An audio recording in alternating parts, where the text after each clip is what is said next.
Oke, jadi sebelum kita lanjutkan, kita review dulu sedikit yang sudah kita bahas minggu kemarin, yakni tentang pemantulan pada cermin cekung. Yang pertama kan bagian-bagian cermin.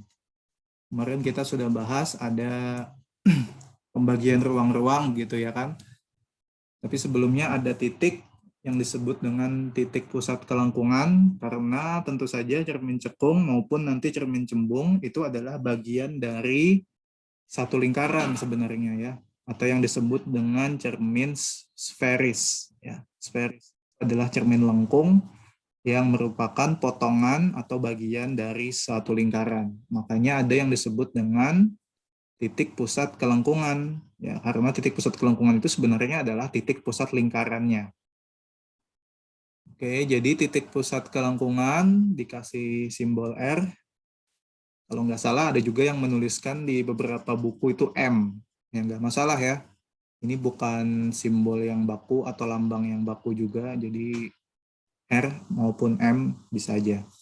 Kemudian ada yang disebut dengan titik fokus, di mana secara fungsi sebenarnya titik fokus ini adalah titik di mana cahaya itu mengumpul, gitu ya, kalau pada cermin cekung.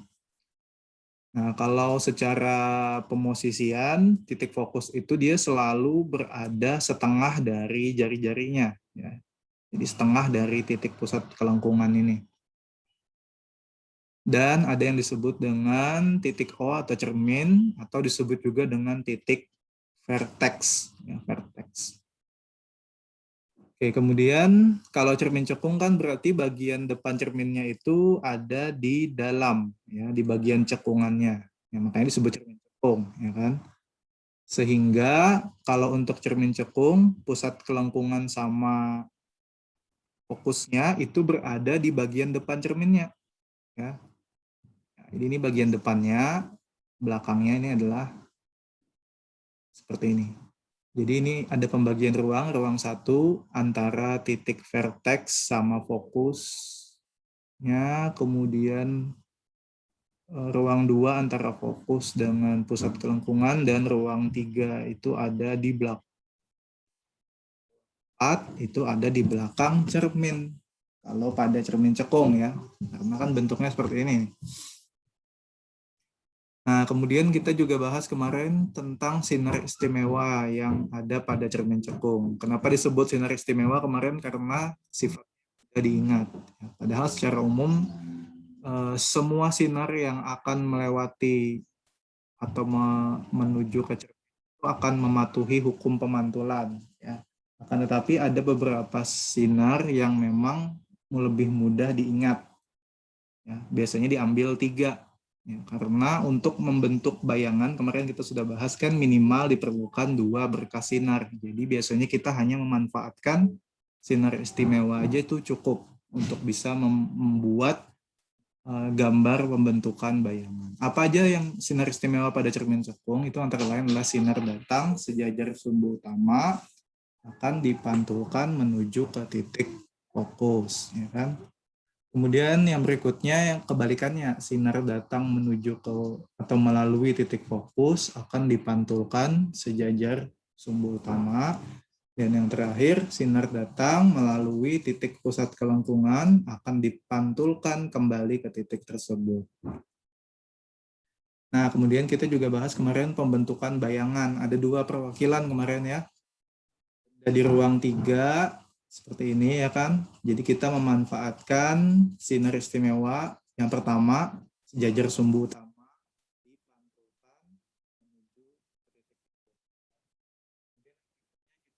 sinar istimewa yang kedua, sinar datang melalui titik fokus dipantulkan sejajar sumbu utama. Nah, sehingga kita ketemu satu titik pertemuan antara sinar pantulnya, ya kan? Sinar pantul yang pertama ketemu di satu titik, berarti disitulah bayangan terbentuk.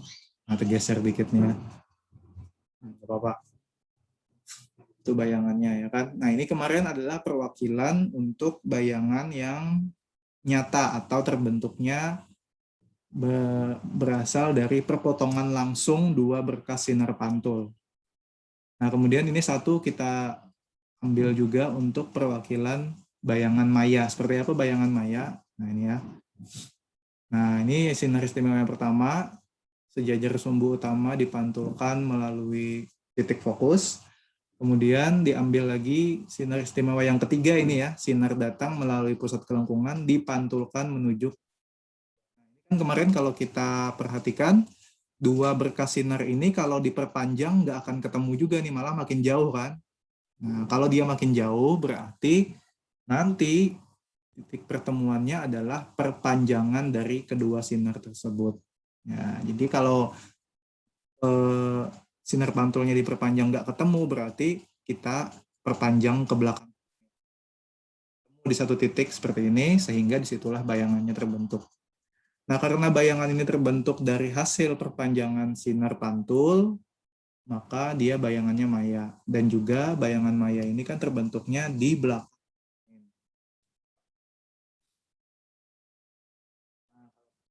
Kita udah tahu lah dari IPA SMP sudah ada nih ya.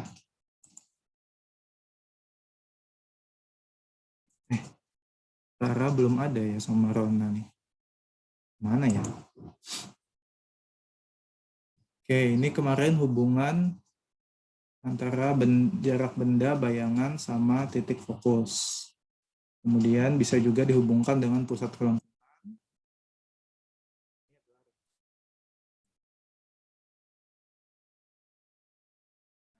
Kan ya, cara kita menentukan.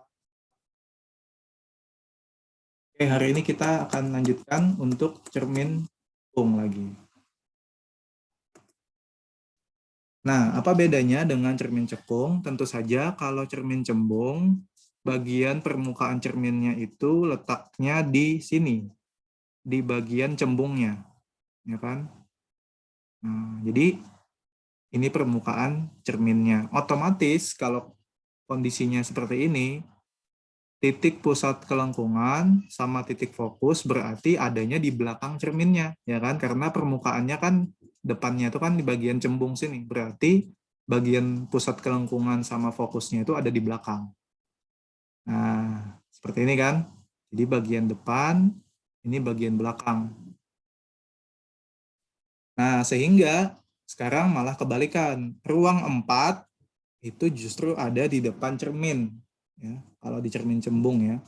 Sedangkan ruang 1, 2, 3 itu adanya semuanya di belakang cermin.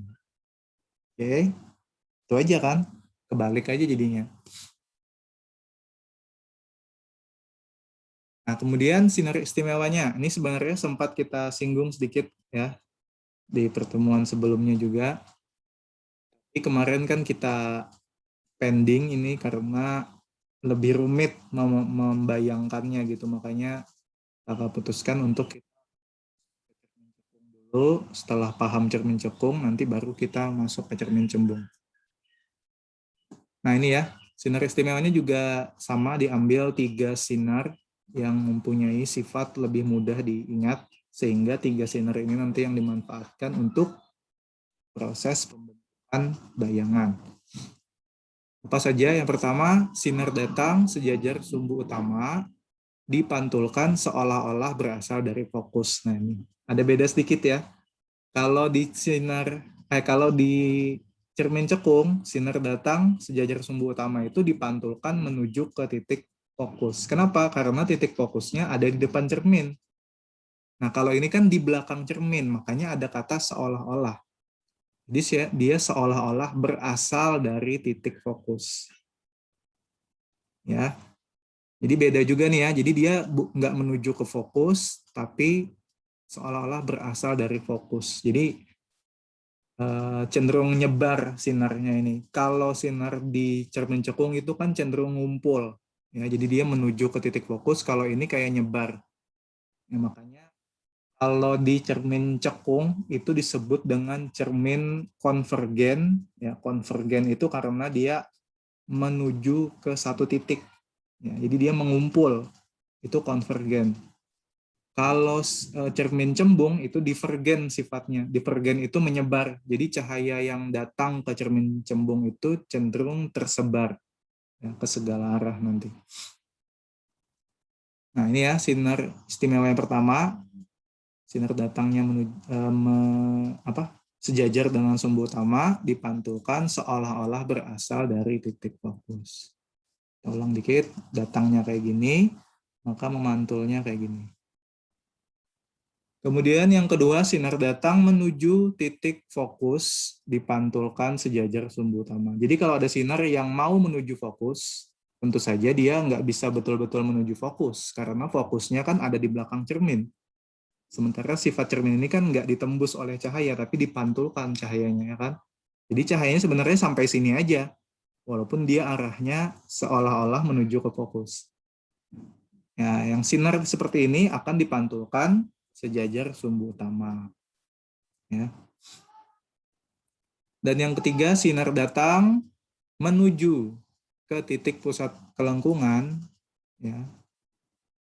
Mau menuju, tapi kan dia cuma bisa sampai sini juga sama ya, karena cerminnya, karena pusat kelengkungannya ada di belakang cermin. Maka dipantulkan seolah-olah, ya kan?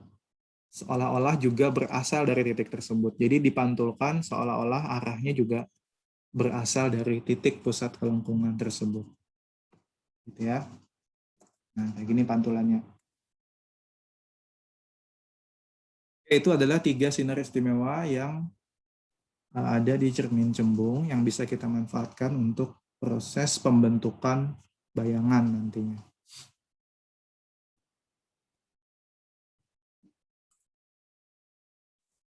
Oke, selanjutnya bagaimana pembentukan bayangan pada cermin cembung. Nah, gambarnya kan seperti ini. Misalnya kita punya benda nih yang merah nih ya. Ini bendanya. Maka kita ambil 2 berkas sinar. Misalnya nih sinar datang sejajar sumbu utama dipantulkan seolah-olah berasal dari fokus, ya kan? Yang ini. Kemudian yang kedua kita ambil misalnya sinar datang menuju pusat kelengkungan dipantulkan seolah-olah berasal dari titik itu juga, ya kan? Sehingga ketemulah di sini 2 berkas perpanjangan sinar pantul sehingga bayangannya seperti ini.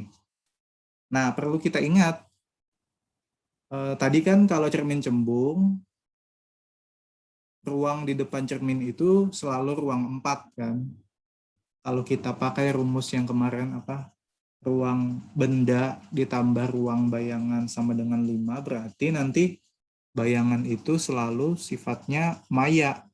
Ya, karena ruang 1, 2, 3 semuanya kan ada di belakang cermin. Ya enggak? Jadi semua bayangan pasti terbentuk di belakang cermin semuanya. Alias sifatnya maya semua. Makanya kalau di cermin cembung ini, semua bayangannya nanti akan bersifat maya. Dan maya otomatis kan tegak. Ya. Masih ingat kemarin ya, kalau nyata itu pasangannya terbalik, kalau maya itu tegak. Dan satu lagi dia diperkecil. Kenapa? Karena ruang bayangannya udah 4. Kan nggak ada ruang 5. Ruangnya kan cuma 1, 2, 3, 4.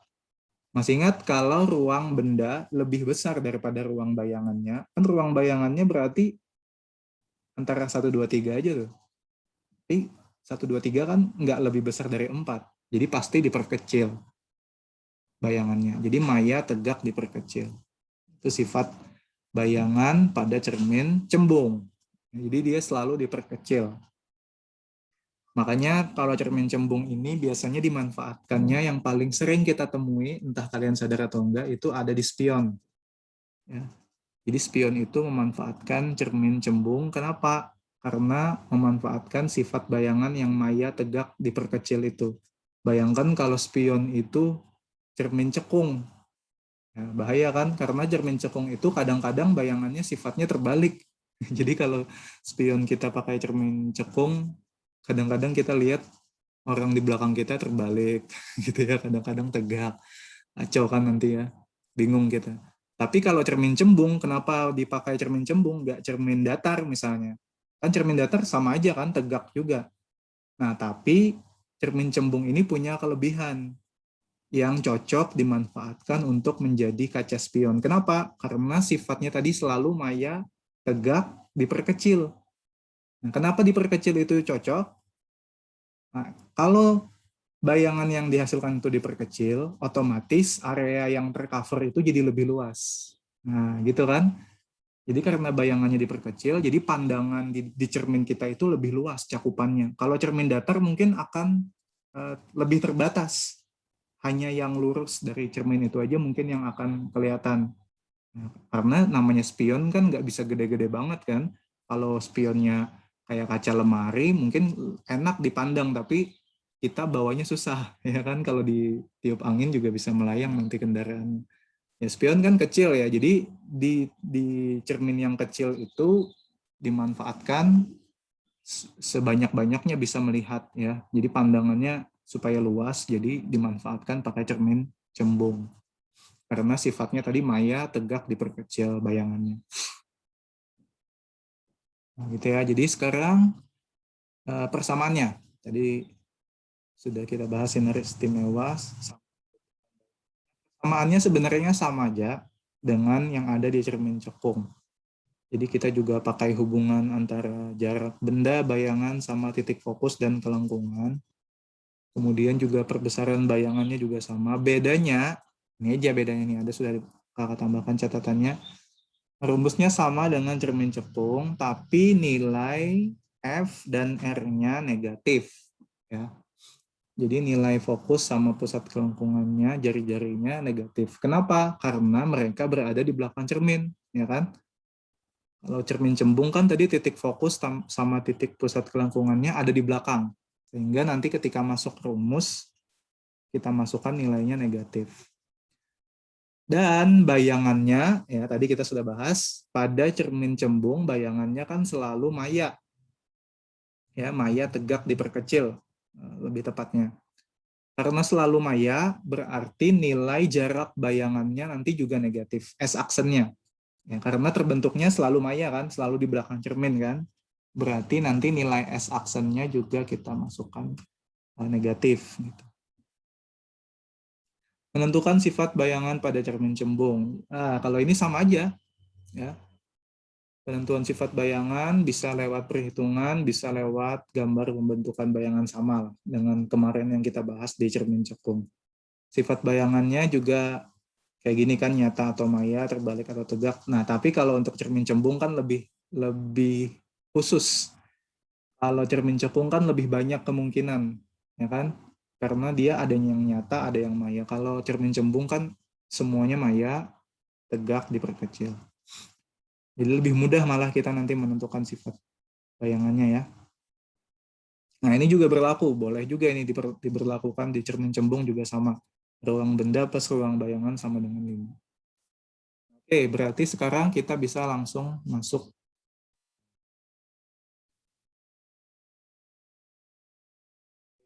Wah, kelihatannya masih tetap bertiga ya. Ada cover kah nih? Kalau nggak ngecek lagi di grup, ada nggak si Rona sama Rara masih tahu? Tiduran ya?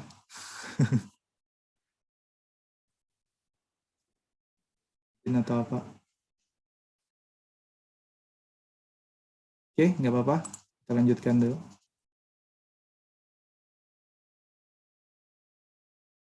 Kita masuk ke soal. Kenapa nggak ada contoh dulu ya? Sebenarnya karena caranya sama aja dengan kemarin cermin cekung. Jadi kita bisa langsung masuk ke soal aja. Sebuah cermin cembung memiliki jari-jari kelengkungan 16 cm jika jarak bayangan ke cermin 6 cm dan tingginya 4 cm. Ya, kalian bisa sambil tuliskan juga diketahuinya nih ya. Siapkan aja catatannya langsung. Kita jawab sama-sama dulu yang ini. Oke, berarti di sini yang diketahui apa aja nih?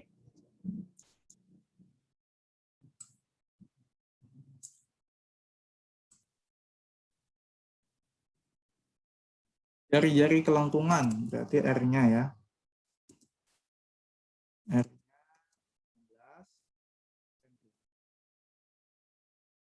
Dan jarak bayangan ke cermin 6 cm, berarti S aksen. Ya. 6 cm. Dan tingginya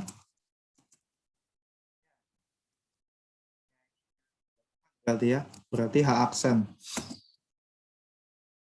Sebelumnya kan bicara bayangan, berarti kalau disebut tingginya berarti bayangannya maksudnya. Jadi yang ditanyakan tentukan jarak benda ke cermin. Oke, berarti yang ditanyakan 3. Yang pertama S, ya kan, jarak benda. Kemudian perbesaran bayangan berarti M, dan tinggi benda H, ya kan. 3 ini berarti yang ditanyakan.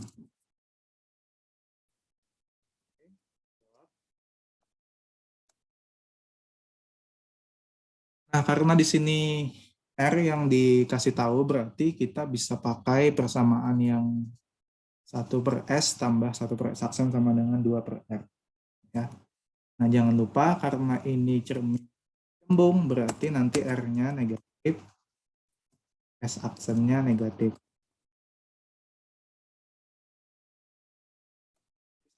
S, yang tanyakan kan S ya, berarti 1/2/R dikurang 1/S aksen. Kita pindah ruas kan?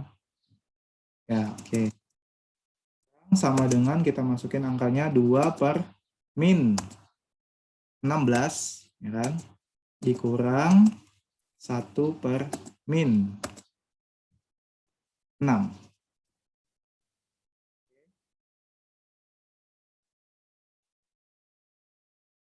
Jadi kita samakan penyebut. 16 dengan 6 berapa ya? Berapa yuk? 16 dengan 6 ini bisanya.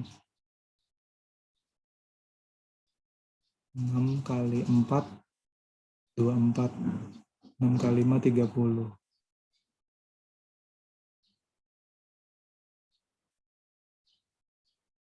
Coba berapa nih yang bisa? Kalau 16 kali 6 pasti bisa sih, tapi ada yang lebih kecil nggak? 16 kali 3, 48. Ya, bisa ya? 48 bisa kan? Ya, 48 ya.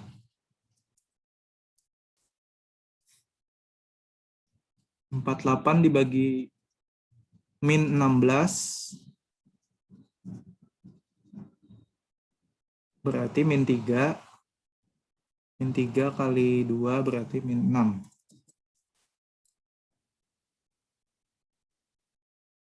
Dikurang 48 dibagi min 6. 6 kali 8 ya. Oke, berarti min 8. Min 8 kali 1 tetap min 8/48.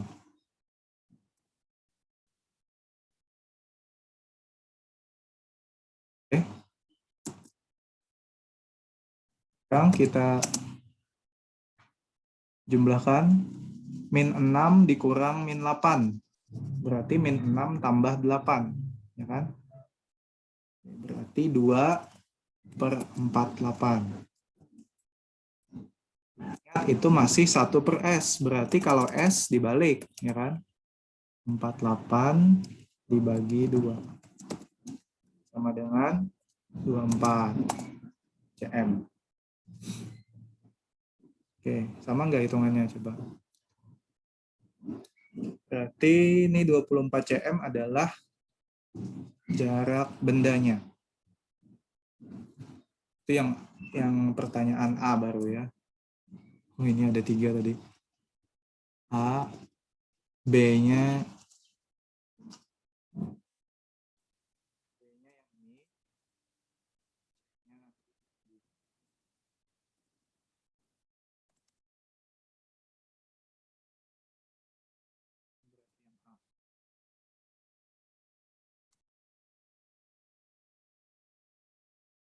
lanjut yang B mencari perbesaran. Oke, M. S aksen per S. Nah, ini kan ada dalam tanda mutlak ya. Jangan lupa, kalau dalam tanda mutlak berarti minusnya kita abaikan aja. Nilainya positif semua. S aksennya kan 6, S-nya 24. 4 sama-sama bagi 6, 1/4 berarti ya. Oke, berarti 1/4. 1/4 kan berarti diperkecil ya. Memang ya. Tadi kan kita sudah tahu sifat bayangannya memang maya tegak diperkecil. Oke, berarti tinggal yang terakhir mencari tingginya.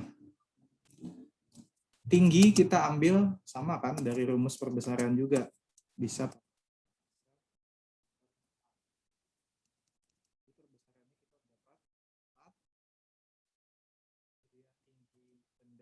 bayangannya 4, tinggi benda.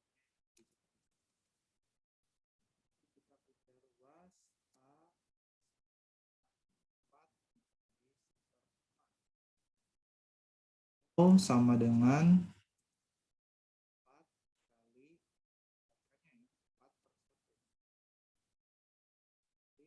16, ya kan?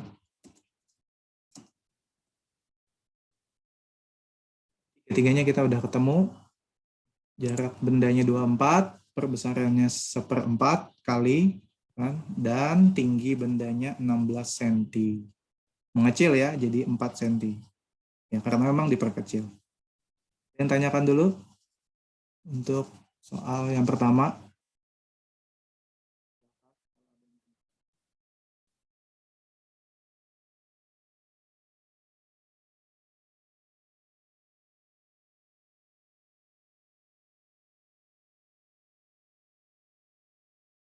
Kalau mau dicatat dulu, sambil menunggu siapa tahu ada yang mau ditanyakan. Silakan sambil dicatat ya boleh. Karena kalau di screenshot kayaknya kemarin ini ya apa nggak ada kesempatan lagi untuk mencatat, nanti malah hilang tersimpan di HP aja. Ya lebih baik langsung dicatat aja kayaknya.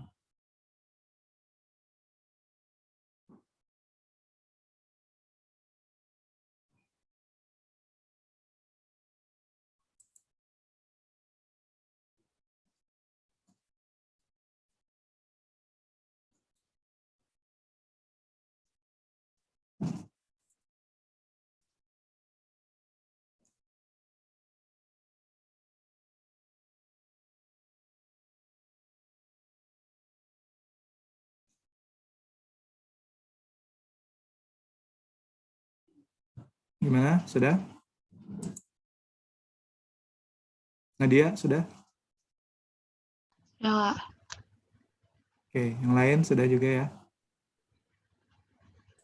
Nah, kalau sudah ini kita stop dulu, nanti silahkan join ulang, karena ini sudah masuk 5 menit terakhir, supaya nggak nanggung nanti ya, terputus di tengah-tengah kita bahas soal, jadi lebih baik kita stop dulu, dan nanti join ulang. Oke? Nah.